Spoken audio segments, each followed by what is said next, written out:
In the 1970s, cheap film reels and kung fu craze created a storm Hollywood couldn't control. The result? Blaxploitation kung fu films full of wild scams, banned posters, and stars who fought in real underground tournaments. Some movies were so raw they got pulled from theaters after only 1 week. Imagine kung fu kicks in bell-bottoms, gunfights in nightclubs, and producers hiding mafia money in the budgets. And the craziest one? It's waiting for you in the very last entry. Let's begin with number 10, Velvet Smooth.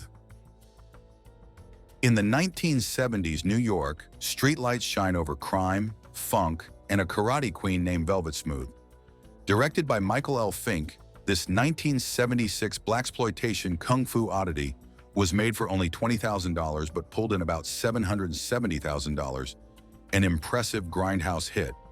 Johnny Hill, in her only screen role, stars as Velvet, a private detective hired by a crime boss to protect his empire. Hill's presence was groundbreaking. Few black women had front and center martial arts roles. Her co-star Owen Watson plays the villain King Lathrop, while Emerson Boozer, a former New York Jet running back, appears separately as Matt. Filmed on actual Harlem streets and nightclubs, the movie feels like a time capsule of 1976, raw, sweaty, and a little unpolished. Fight choreography swings between clunky and energetic, but that's the charm.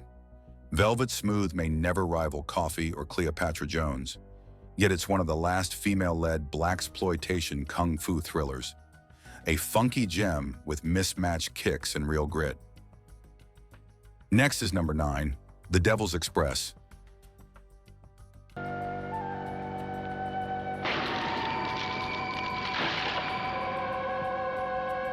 New York in the mid-70s was chaos.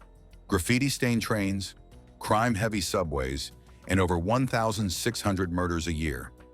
Into that backdrop came The Devil's Express, a wild 1976 mashup of horror, blaxploitation, and martial arts. Directed by Barry Rosen, it stars Warhawk Tanzania, a Harlem martial artist, as Luke Curtis.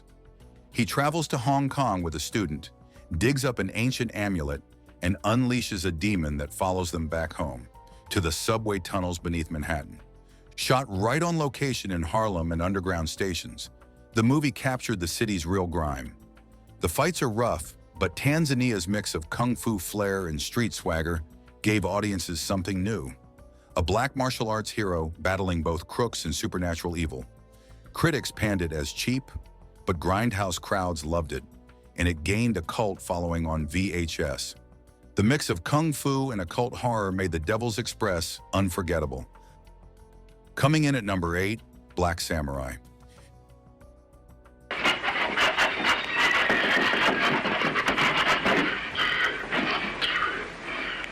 Take James Bond, add karate, then toss in voodoo, ninjas, and a jetpack chase. That's Black Samurai. Directed by Al Adamson in 1977, it stars Jim Kelly as Agent Robert Sand of the spy group Dragon. When a cult called the Warlocks kidnaps his ambassador's daughter-girlfriend, Sand fights back with high kicks and wild gadgets. On-screen chaos includes killer dwarves, snakes, and even a pet vulture.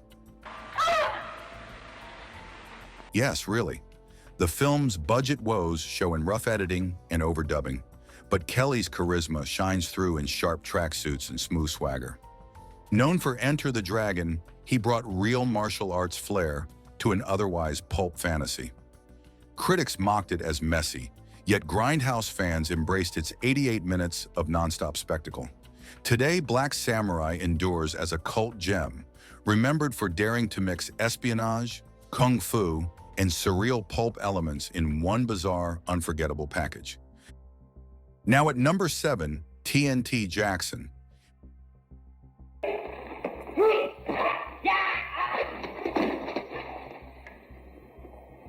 Meet Diana TNT Jackson, a kung fu dynamite in platform heels. Played by Jean Bell, a 1969 Playboy playmate, she blazed onto screens in 1974 under Filipino director Cirio H. Santiago. With a shoestring budget of roughly $150,000, the film exploded into a $1.3 million box office success. The story sends Diana to Hong Kong to find her missing brother, but she uncovers a ruthless drug syndicate. Partnering with local fighter Joe, played by Filipino star Chiquito, she punches her way through gangsters led by Charlie, played by Stan Shaw. Shot in Manila, doubling for Hong Kong, the film delivers grindhouse grit, including the notorious topless fight in the dark sequence where she taunts, "You want it black? You got it black." Critics, including Roger Ebert, called it terrible. Yet its reputation only grew in midnight screenings. At 72 minutes, TNT Jackson barrels forward with raw kung fu energy, bold sex appeal, and femme fatal fury, a fiery cult hit still talked about today. Entering at number 6, Soul Brothers of Kung Fu.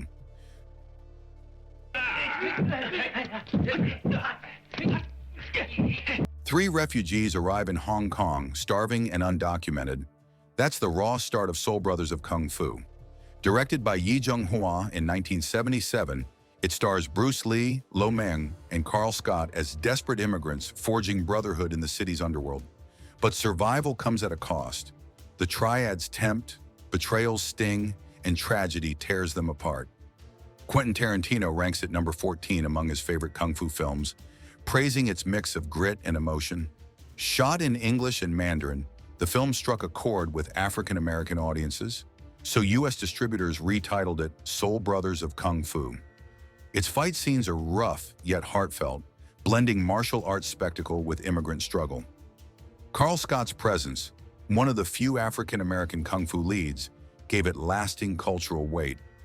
This isn't just fists flying, it's a story about dreams colliding with street violence, and its ending, a gut punch that still shocks fans.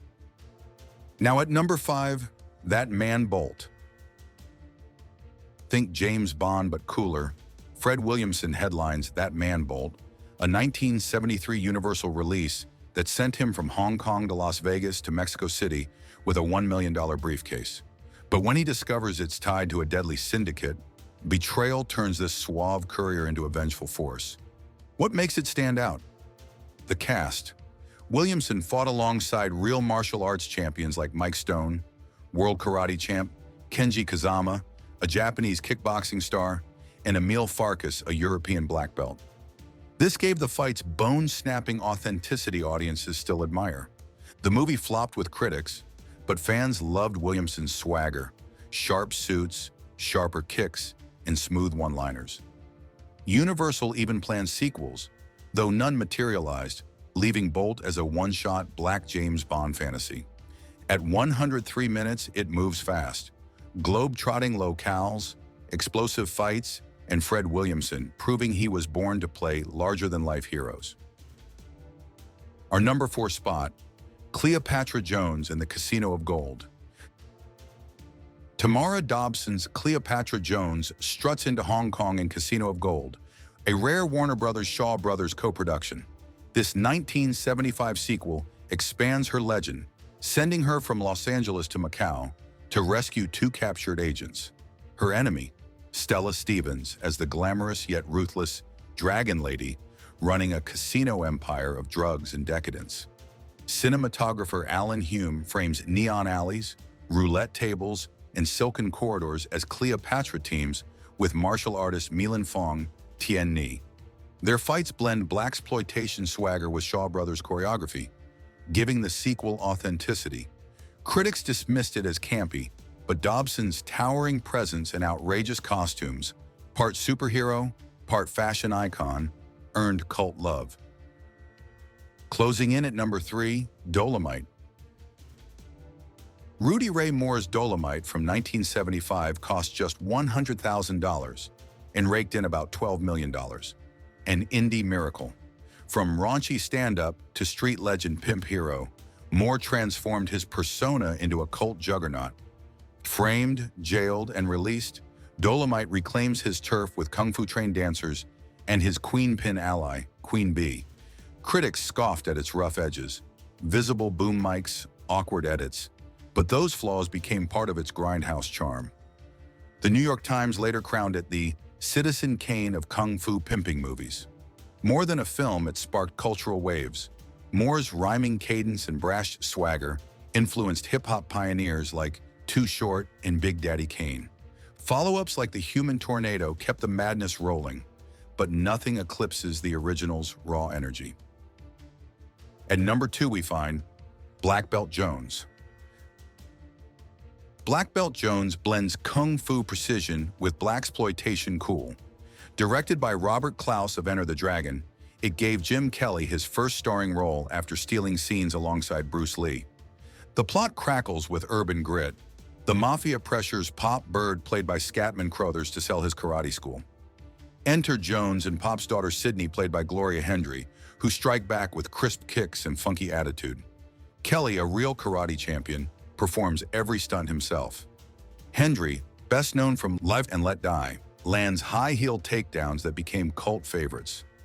Warner Brothers backed the 87-minute thrill ride, pairing it with a funk-laden soundtrack and neon cityscapes. Though critics were mixed, audiences adored its energy. Today, fans still call it Shaft meets Bruce Lee. And finally, number 1, The Last Dragon. Produced by Motown legend Berry Gordy, The Last Dragon fuses martial arts, music, and urban myth into an unforgettable fantasy. The story follows Leroy Green, nicknamed Bruce Leroy, on a quest to achieve the glow, a mystical state beyond fighting skill. Played by 19-year-old Ty Mock, trained by real martial artist Ron Van Cleef, Leroy faces Shonuff, the flamboyant shogun of Harlem. With a $10 million budget, the film grossed $33 million, tripling its cost. Its soundtrack, featuring DeBarge's Rhythm of the Night, which reached number 3 on the Billboard chart and number 1 on the R&B chart, plus Stevie Wonder and Smokey Robinson, turned it into a pop cultural juggernaut. Shot in New York, real Harlem dojos and derelict warehouses served as sets. Every frame was used, no extras wasted. While critics gave it only 33%, fans rated 86%, embracing its camp and charm. Thanks for hanging with us through this wild ride into blaxploitation kung fu history. If you're hungry for more hidden movie stories, check out our other videos packed with forgotten gems. Don't miss out. The next surprise might be even bigger.